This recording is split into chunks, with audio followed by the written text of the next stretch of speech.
Ja želim sve da vas pozdravim. Drago mi je što sam ovdje kod vas. Ja vas ne poznajem, vi ne poznajete mene. Nekako smo se dogovorili da bi bilo dobro da skoro 2 godine nisam bio u Makedoniji od kad je ova korona počela i ovo ludilo sa svim ovim, pa granice, pa levo, desno, i nisam dolazio. Pre toga sam bio prisutan i u Štipu i na raznim mestima. Tako da sada kad smo se dogovarali na neki način u ovom mom aranžmanu je ispalo da budem i vaš gost večeras ovde. Hvala vam što ste došli u ovom broju i eto što ste me pozvali i što ćemo imati priliku da se upoznamo. Inače, ja sam Slovak po nacionalnosti, živim i radim u Beogradu, po struci sam pastor. Kada sam se doškolovao, onda sam radio master iz kulturologije, tako da se bavim i nekim drugim temama. I ono što je nekako vezano za mene, nešto sam visok, jel da? Ali ima i višljih ljudi.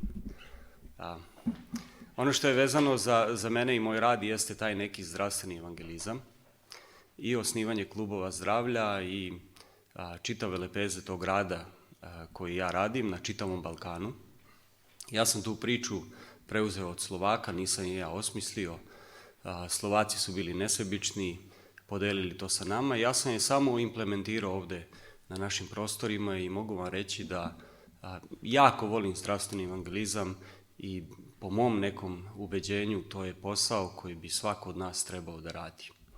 I ono što je moto naše crkve na globalnom nivou jeste svaki vernik zdravstveni misionar. Sad, ono što smo mi učili druge, sada u ovim trenucima se nekako ispostavilo da bi mi sami trebalo da primjenimo u svom životu da bi se nekako štitili od ovih virusa. Sad, kada su bili neki drugi izbori novi, onda su mi dodali još jednu službu, tako da se ja bavim i porodicom. I onda ja znam da kažem, ja se bavim sa 2 najzapuštenije stvari, a jako važne u hrišćanskom životu, a to je zdravlje i porodica. Ja večeras neću govoriti ni psihologiju, neću govoriti ni zdravlje, govorit ću evanđelje, govorit ću o Hristu i mislim da nam je to izuzetno potrebno danas. Nekako mi se čini da ova situacija u kojoj smo se našli, ovo što nas je zadesilo, kao da se postavi jedan zid ispred nas i da sve ono što smo do sada živeli se srušilo. I sada se očekuje da živimo nešto drugo, a mi na to nismo bili spremni. Čak sam se šokirao kada sam video da mnogi hrišćani, verujući ljudi, pišući svoja osjećanja, izlivajući neke svoje emocije, preko raznih društvenih mreža, pišu tako kao da živoga Boga koji vlada ovim svetom, čak i sada, nikada nisu upoznali. To me je šokiralo. Kako mi možemo da budemo zatečeni jednom ovakvom situacijom kada nam eshatologija kaže Hristos je pobednik? Kako možemo da budemo šokirani kada nam Danilo kaže da verujemo u Boga koji je Bog nad bogovima, moćan, najveći i vrhovni? U njega je verovao Danilo, u Hrista kao pobednika je verovao Jovan, pa u šta mi da verujemo? Tako da ja, kada se osvrćemo na ovu krizu, duboko verujem da Bog još uvek vlada u ovom svetu, da ga zlo nije savladalo, da mu ništa iz ruke nije izmaklo i da ne trebamo da se brinemo. Samo treba da se nadamo, da verujemo i da se nadamo i da ta nada koju mi imamo treba da bude ovde u ovoj crkvi. I to smo danas govorili kod Ehrana u crkvi, da crkva treba da bude bastion nade. Ako svet oko nas je zbunjen, uplašen, gde treba da se obrati? Mi znamo da kažemo Bogu, ali ovde je zajednica verujućih gde se Bog javlja kroz svoja obećanja. Znači, mi smo zajednica koju okuplja nada. I ta nada nas pokreće da menjamo svet oko nas. Tako da, ako ste birali gde da budete danas, onda ste na najbolje moguće mesto na kome možete biti. Sad, ja ne želim o tome da pričam, ja želim da pričam o jednom događaju od jednoj od možda najboljih propovedi, mi kažemo tako propovedi, koje je Hristos održao, a to je Evanđelje po Mateju, 5. poglavlje, gdje su blagoslovi na gori. Jeste čuli za blagoslove? Jeste čuli za blagoslove, znate čitavu priču, ali ja ću danas govoriti iz jedne sasvim drugačije perspektive. I možda ćemo večeras vidjeti nešto što u tom tekstu nikada do sada nismo vidjeli. Večerašnja tema je kako da imam blagosloven život. Kako ja da živim. Ono što mene sad, baš sam s pastorom malo pričao pre početka, znate kada prođu određene godine, rekao mi jedan prijatelj, kaže on ovako, znaš, do neke 45. godine ne misliš ni o čemu. Bar je tako kod muškaraca, ja se izvinjam, možda žene su malo zrelije ranije, ali mi muškarci do 45. ko otvoreni prozori, razumete? Idemo i ništa ne razmišljamo. Imamo vreme za sve. I kaže on, ali kada dođe ta 45. godina, kaže on, kao da se nešto desi. Nešto se desi. I kaže, od 45. te hvata panika. Shvataš da je čovjek konačno biće, da ćeš jednog dana i ti zatvoriti oči. Shvataš da nećeš biti ovdje. Roditelji su ti bolesni i polako možda ih nemaš. I vidiš da sve oko tebe, da ti je mraz uhvatio kosu, da deca rastu. I onda panika govori, da li ću uspjeti da uradim sve ono što sam planirao. A pogotovo sada kada je ova kriza pa nas korona ubija i onda još pritiska i mi samo o tome mislimo, jesi čuo. I onda ja razmišljam, ja sam došao blizu te 45. godine. Molim? Da, naravno, to sam i rekao. I onda ja razmišljam, da li kad gledam u retrovizor svog života, znate, kako ide život sve češće, mi ne možemo pobeći od tih suštinskih pitanja, niko od nas. To je definitivno. Samo se sakrivamo, bežimo, idemo u neke stvari i ne želimo da odgovaramo, ali pitanja nas proganjaju. Ja gledam u retrovizor svog života i kažem, da li ja živim život koji je vredan života? Da li vi živite život koji je vredan života? Kakav je vaš život? Možda niste u 45. godini, ali kada pogledate u retrovizor, šta ostavljate iza sebe? Da li su to materijalne stvari ili je to duhovni kapital?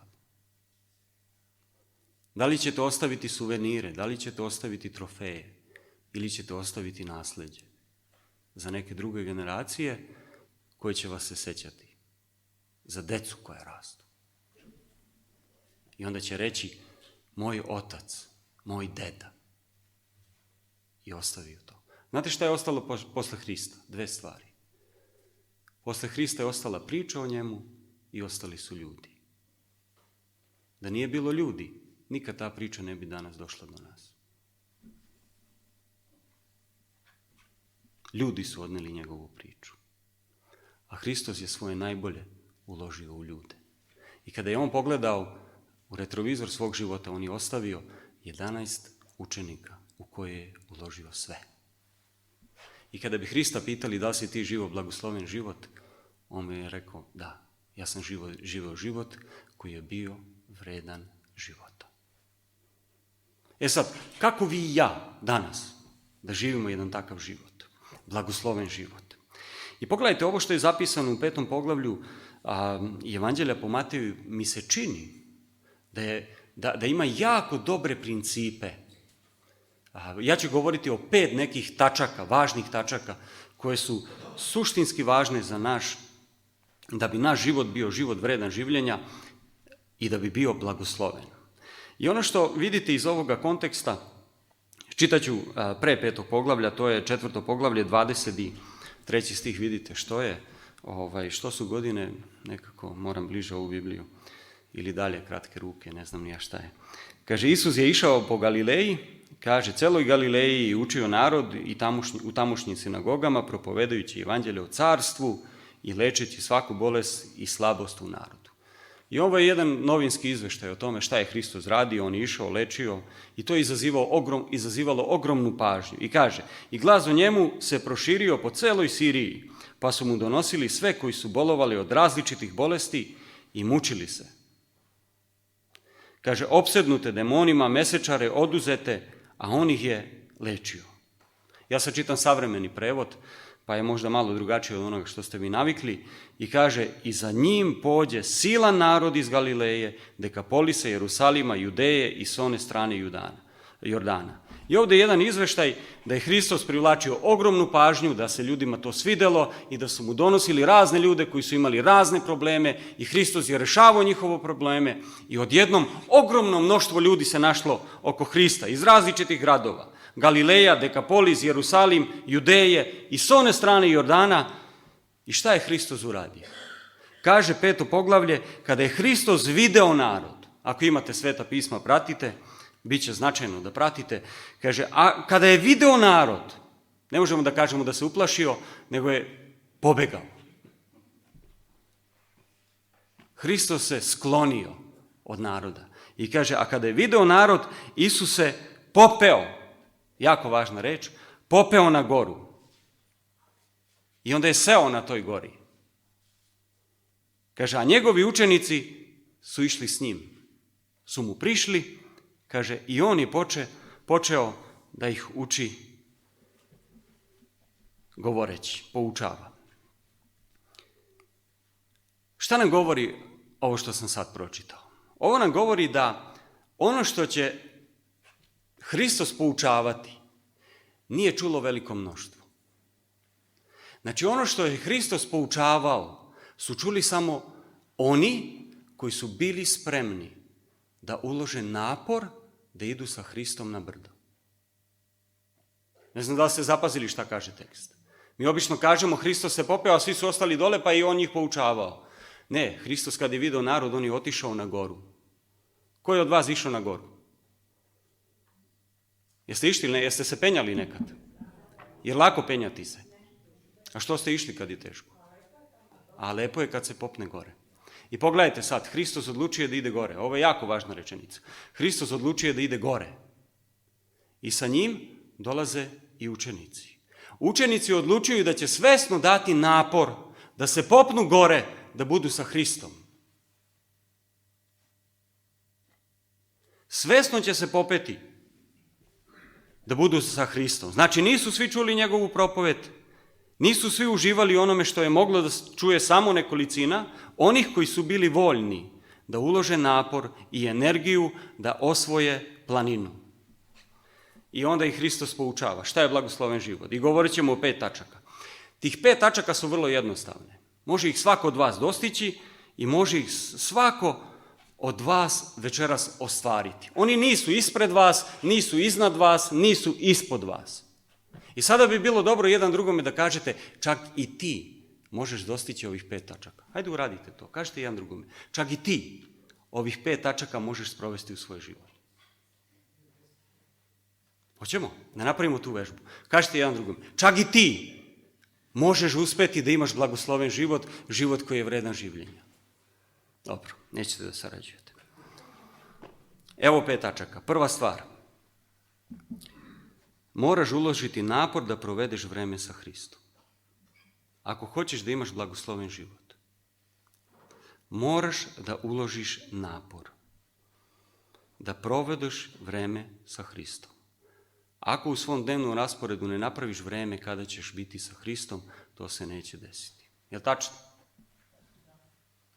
Već smo vidjeli ono što smo ilustrovali na samom početku ovog događaja, koji nam razotkriva da su učenici odlučili da budu saputnici u penjanju na brdo. Oni su doneli odluku da će biti Hristovi saputnici u penjanju. I kada govorimo o namernom životu, mislim da je to apsolutno suština svakog uspešnog života.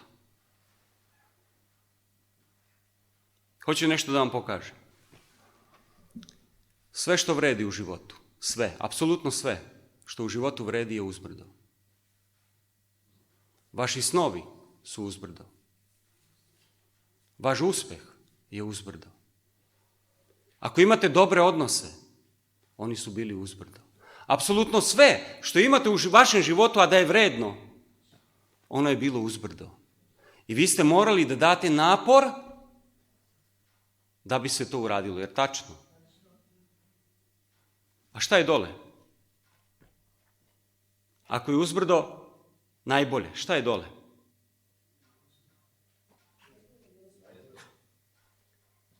Dole su navike.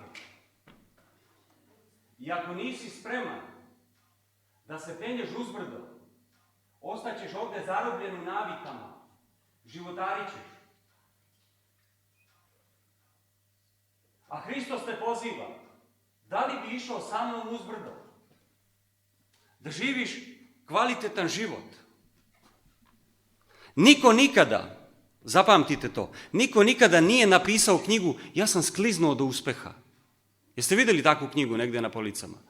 Evo, ne znam, probudio sam se ujutru i bio sam uspešan. Svako ko je postigao neki uspeh u životu, on je išao uzbrdo. Mislite da Novak Đoković je teniser zato što je rođen kao teniser?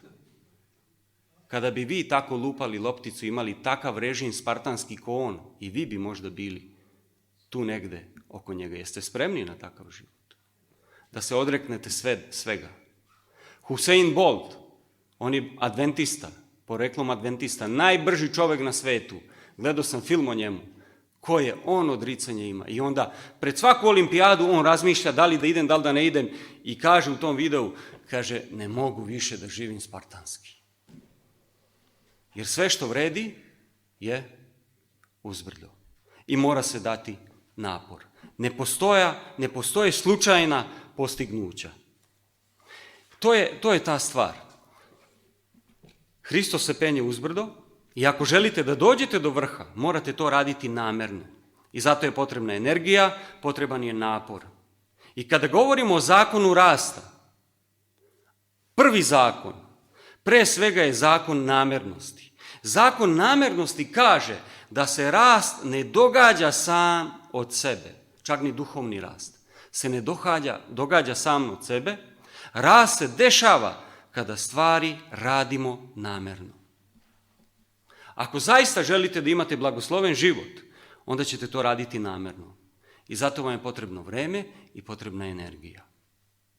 I kada uložite najbolje napore, to opet ne znači da ćete uvek biti uspešni, ali znači da ćete biti ispunjeni. Kad god ulažeš napor, čak i ako ne budeš uspešan, ali bit ćeš zadovoljan jer si dao napor.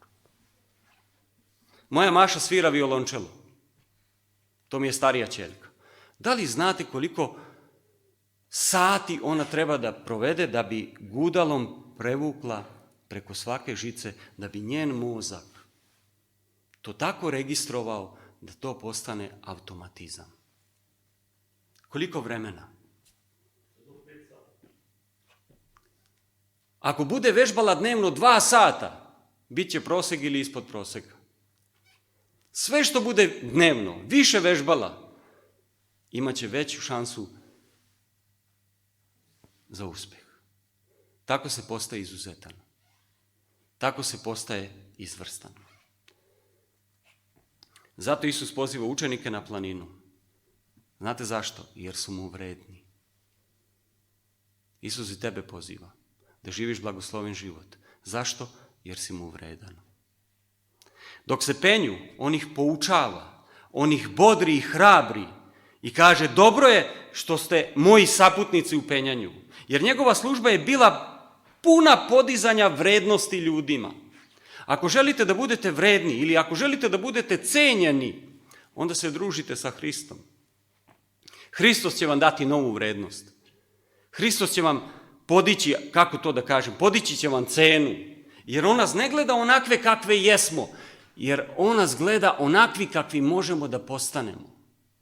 Drugim rečima, neko je rekao, ti nisi ono što jesi, nego ono što možeš postati. A šta možeš postati? Šta vi možete postati?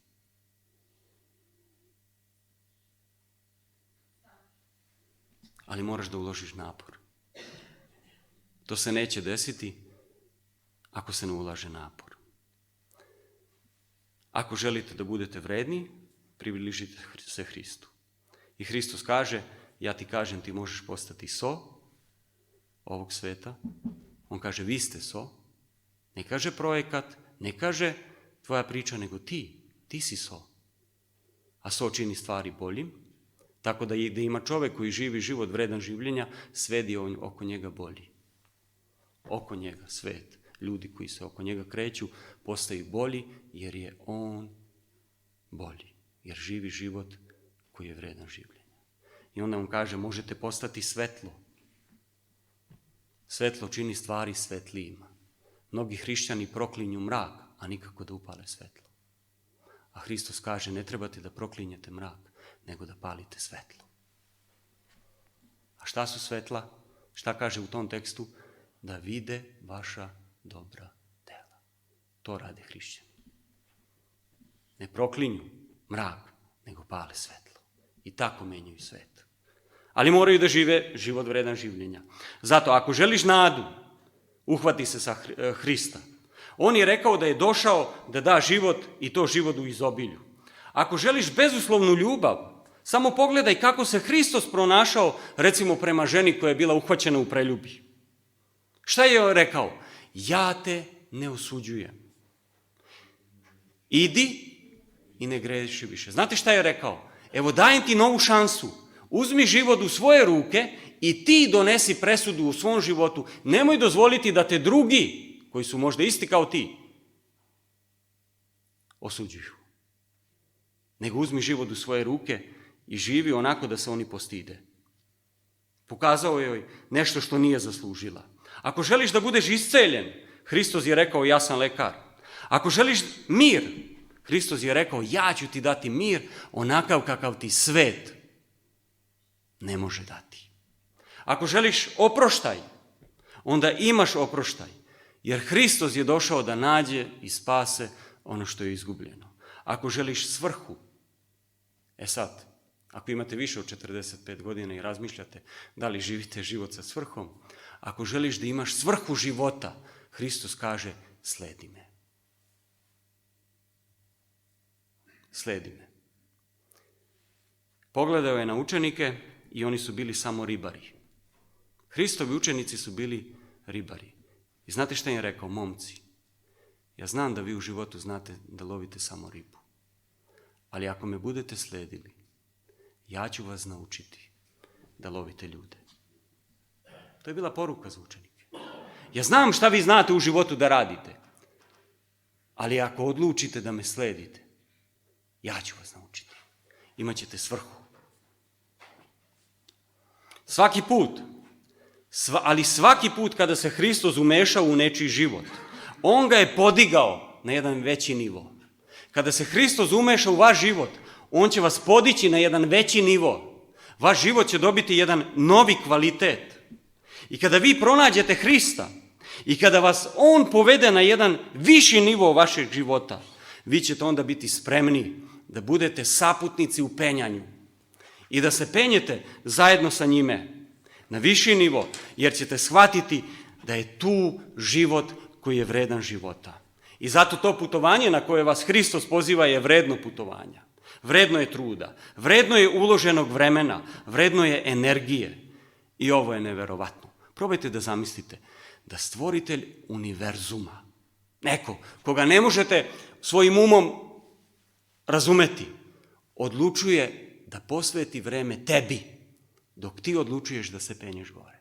I on hoće da bude sa tobom i da kaže, da te bodri, kaže ti to možeš. Ja ću ti dati snagu, ne boj se. Ja hoću da potrošim vreme sa tobom. Zašto? Jer si mi vredan. Jer si mi važan. I zato ja mislim da vas Hristos danas poziva da postanete njegovi saputnici u penjanju. Postavlja se samo pitanje da li si ti spreman da se odrekneš nekih stvari i da uložiš napor, da savladaš taj uspon. On čeka da izgradi odnos sa tobom. On kuca na vrata tvog srca. A znate šta je pitanje? Da li ćeš ti ustati sa kauča da otvoriš vrata? Ili će ti biti teško? On kuca, ti spavaš tu u svom životu dole, udobno ti je, lepo ti je, komfor je tu i sad te neko izaziva da ustaneš i da se penješ do jednog boljeg života. Da li ćeš otvoriti?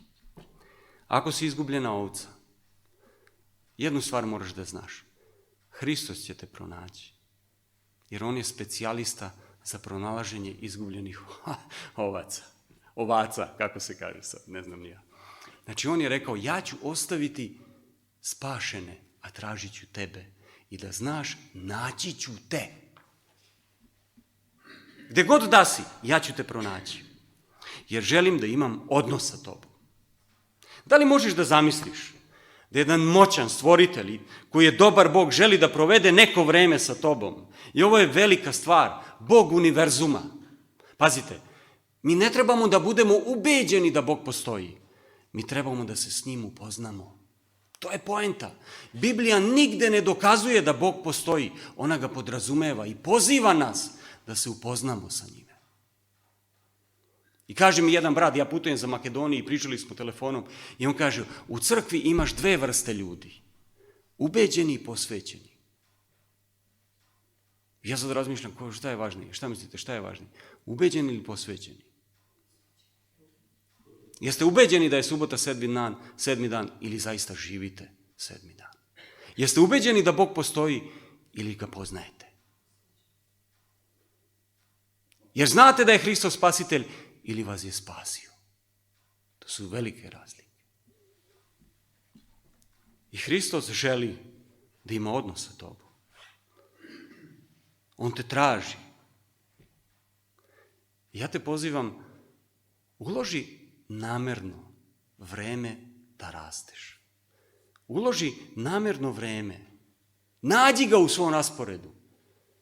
Jer rast je uvek nameran. I budi sa Hristom i Hristos će ti pomoći. Druga stvar, Hristos počinje da poučava i onda kaže, blago siromašnima duhom jer je njihovo carstvo nebesko.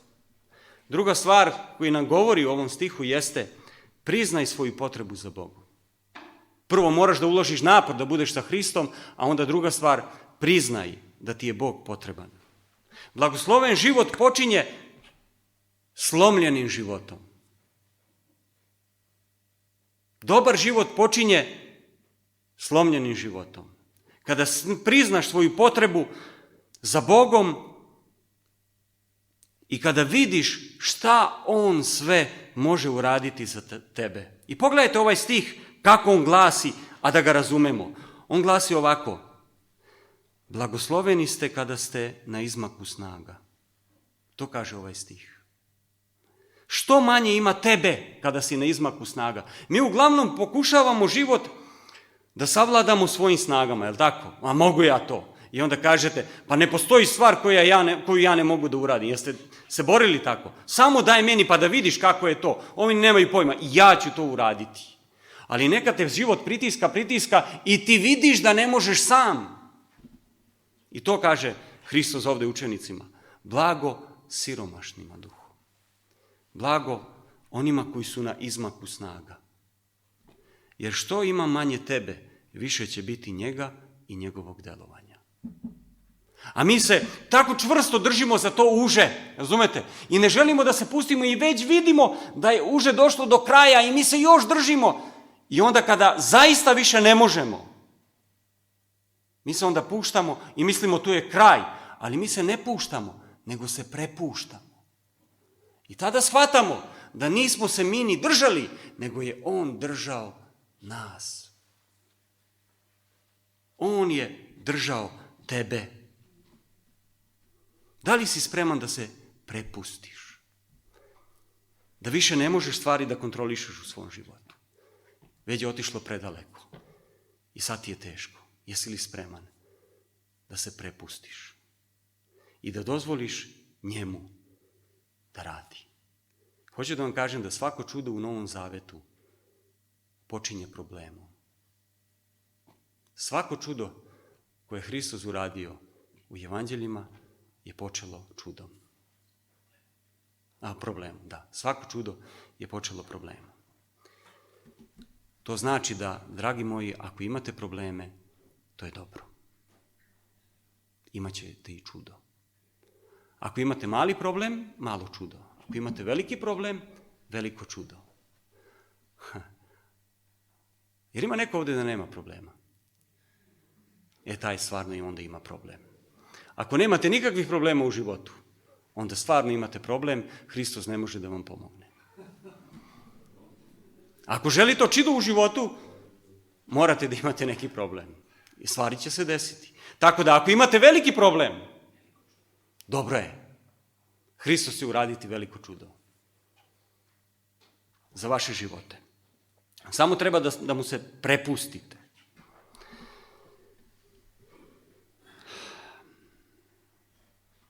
I znate šta je važno? Kada mu se prepustite, trebate da mu kažete: Gospode, trebam te. Ja ne mogu više. Trebam te. I tada će on reći: ne brini se, ja sam tu, držim te. Sve vreme sam bio kod tebe.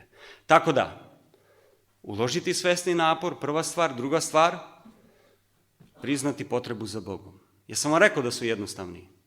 Da svako od nas to može.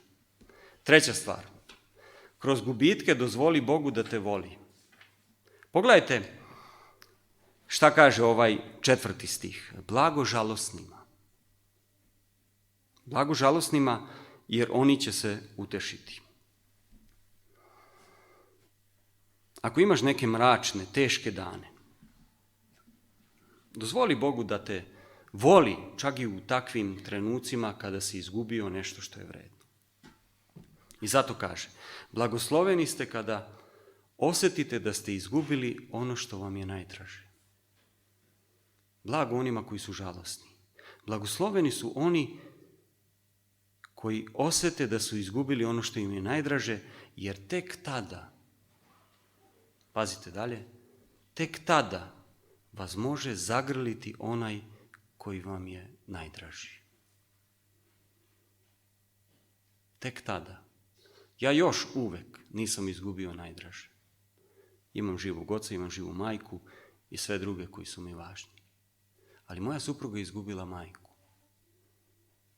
Ja sam po prvi put malo osjetio, iako sam govorio na raznim sahranama, ali nikada mene nije dotaklo.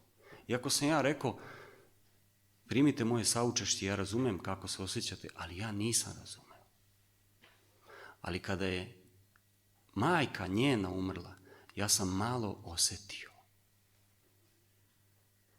Znate koliko vredi zagrljaj u takvim trenucima? Kada izgubiš. Ne vredi nikakva reč, nego zagrljaj. Ako ste izgubili nekog, sećate se kada vas je neko zagrlio. I zato Bog kaže: blagosloveni ste ako ste žalosni, jer tada ćete dozvoliti Bogu da vas zagrli.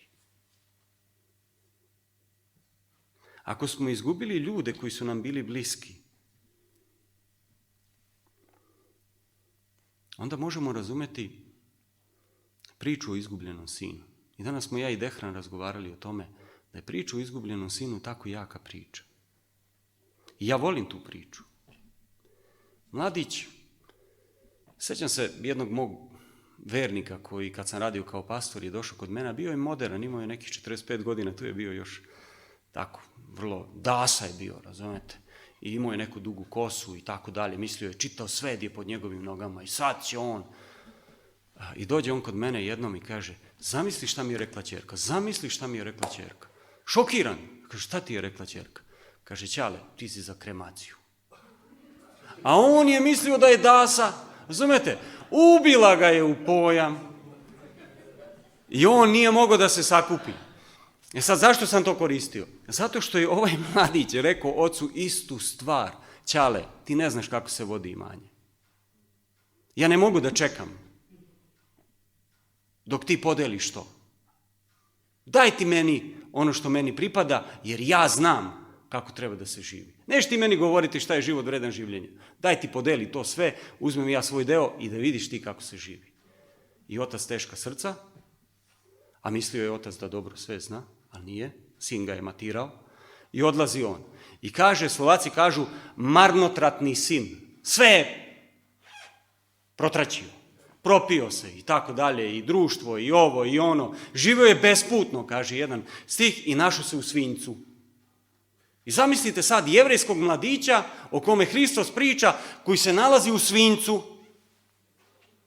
I znate šta radi tamo na dno svog života? Pravi inventar. Podlači jednu crtu. Znate kad u radnji pravi inventar? Popis. Popis života. I shvata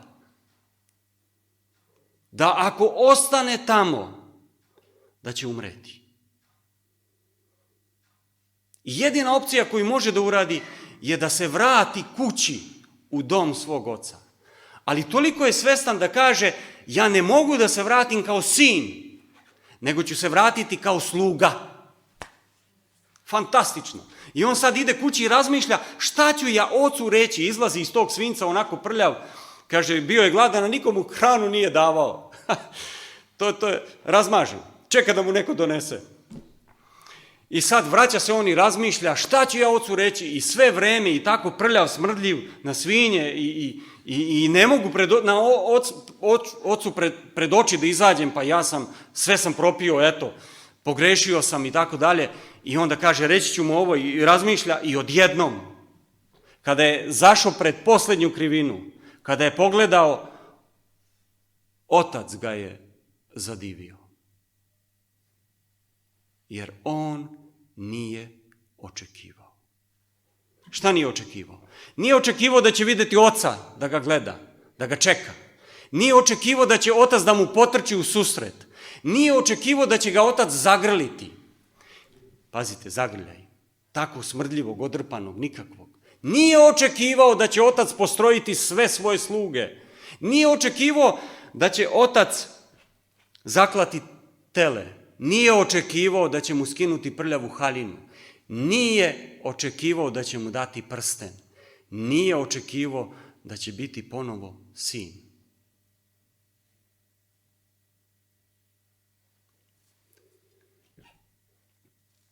U ovoj priči o izgubljenom sinu uopšte se ne radi o sinu.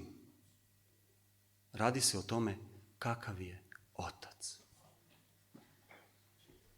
Gde god se ti danas nalaziš na putu, da li si u svinjcu, da li si da praviš popis, inventar, da li razmišljaš da li je život vredan življenja, ako si odlučio da se vratiš, važno je da znaš kakav je otac. On će te dočekati, on će te zagrliti. I znate šta je strašno u grehu? Upravo ono što je sin pomislio kad kaže, vraćam se, ali ne sa velikim očekivanjima, bit ću sluga. Greh uvek unižava naša očekivanja od Boga i umanjuje ih, a to je trik. Kada se vraćaš Bogu, Bog te ne prima kao slugu, on te prima kao sina. Ako imate svog oca, šta god, ili majku, ili svoju porodicu, šta god u životu da ste napravili, oni su sigurna baza. Tamo ćete se uvek vratiti. I kada vas vide na vratima, razočaranih, uplakanih, oni će reći, sine moj. Ja imam takve roditelje. Ja znam. Gde god da budem i šta god da uradim, kad se vratim kući, oni će reći, sine moj. Jer takav je naš nebeski otac.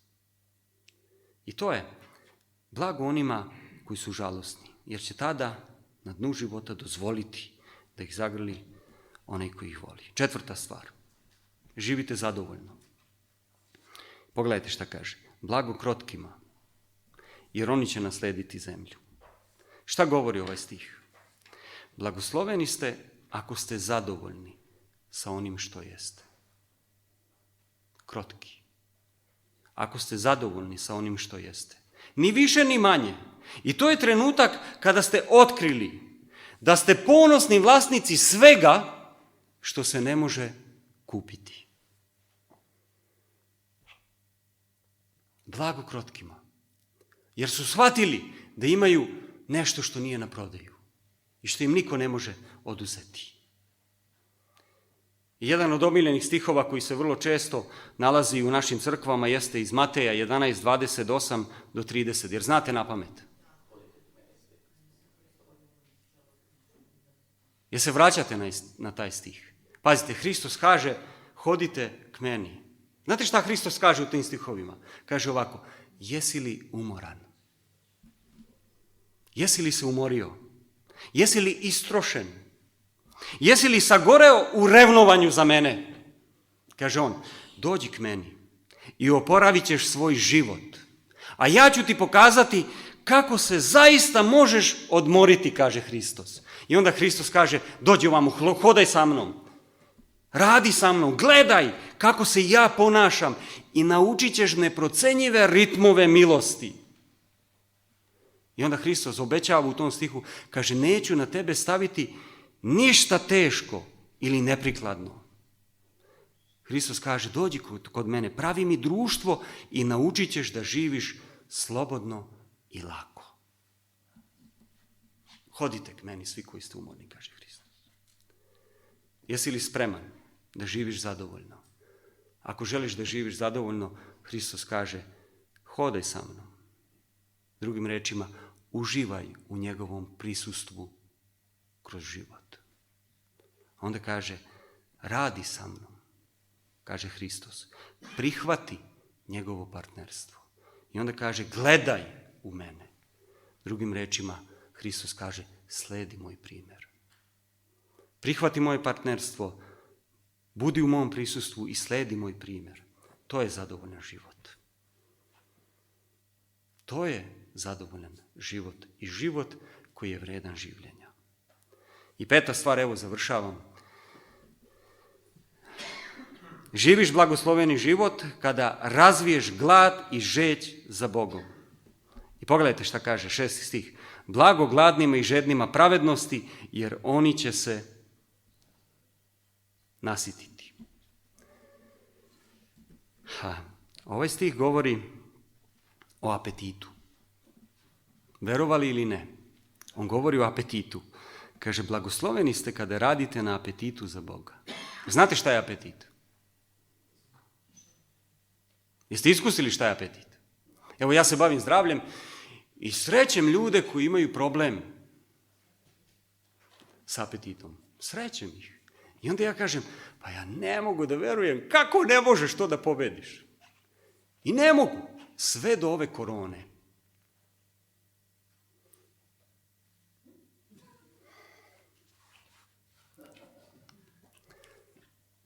I uvek sam gledao kako neko jede one zlatne krompiriće sa kečapom i sa majonezom. Ste probali to? I uvek su mi oni govorili, što je to dobro. A ja uvek sam to gledao, pa kaki dobro, pa ne mogu ja to nikad. Sve do ove korone, kada nije došla korona, pa kada su nas zatvorili, a mi inače ništa ne pržimo u našoj kući, sve se peče, ispržili smo pomfrit. I nagovori me neko da ja probam to sa kečapom i sa... Kad sam ja to probao,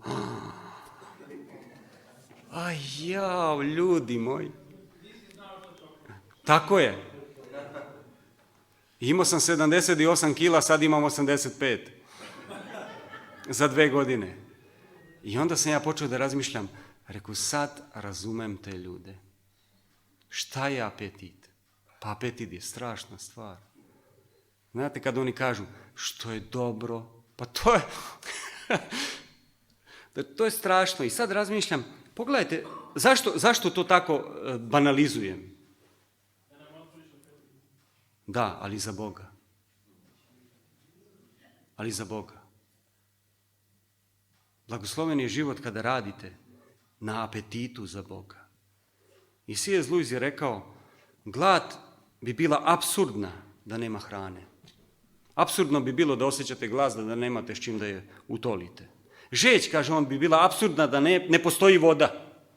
Kaže, usamljenost bi bila apsurdna da ne postoji mogućnost da se ona zadovolji u odnosu sa drugim ljudskim bićem.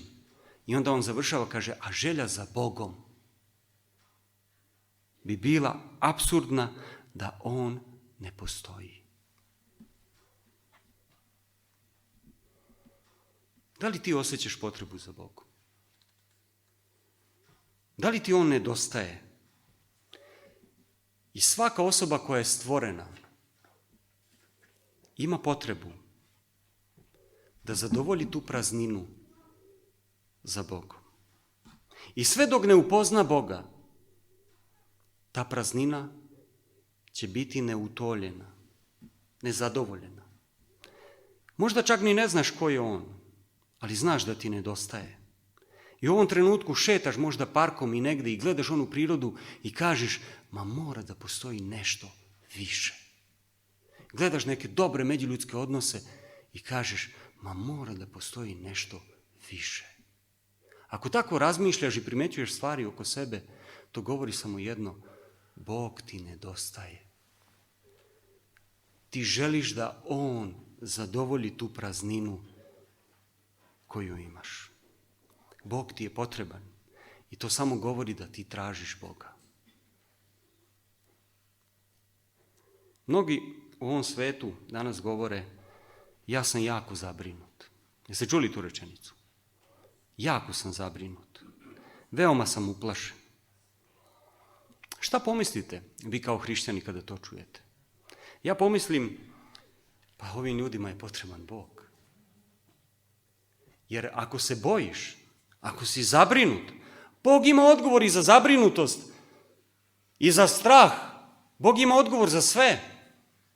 I onda pomislim, kada bi samo imao veru kao ja, pa sve bi to bilo drugačije. Jer vera je odgovor na zabrinutost i strah koji nas muči. I da završimo. Gde se vi nalazite na tom vašem životu?